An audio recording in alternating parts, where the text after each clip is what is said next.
సంగారెడ్డి జిల్లా నారాయణఖేడ్ నియోజకవర్గం కొండాపూర్ పీఠాధిపతులు సద్గురు సంగ్రామ్ మహారాజ్ గారు అయోధ్య ప్రతిష్ఠా మహోత్సవంలో పాలుపంచుకుని నారాయణఖేడ్కు తిరిగి రావడంతో వారికి ఘనంగా స్వాగతం పలికి స్థానిక మంగళపేట్ దుర్గా భవానీ ఆలయం నుంచి కొండాపూర్ వరకు అయోధ్య బాలరామ ప్రతిష్ఠ విజయ శోభయాత్ర కార్యక్రమాన్ని నిర్వహించారు.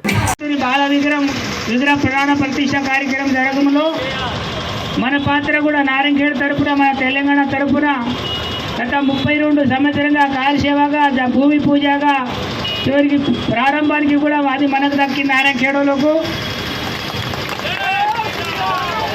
శ్రీరామ్ జయరామ్ జయ జయరామ్ అని 13 కోట్లు చేస్తే కూడా ఆ క్షేత్రం, ఆ గ్రామం, ఆ మండలము, ఆ తాలూకా చిత్తాయితమైన సమర్థ రామదాస్ మహారాజ్, శివాజీ మహారాజ్ చక్రవర్తి గురువు చెప్తాడు, 13 కోట్లు చేస్తేనే మనమంతా 300 కోట్లు చేసి నారాయణఖేడ్ తాలూకాల ముక్కలు 300 కోట్లు.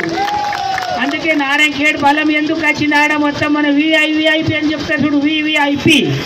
అట్లా మొత్తం దేశంలో 800 మందికి పిలిస్తే మనం 415 నంబర్ వచ్చింది మనకు. అంటే ఇంకా 5 కలిపి 420 అవుతుండేమో అది. అందుకే ఆ నంబర్ దక్కింది. రాముని గుడి కట్టుడంటే ఏ మతానికో, సంప్రదాయానికో, కులానికో, ఏ దానికి వ్యతిరేకం కాదు. అది మన భారత సార్వభౌమ.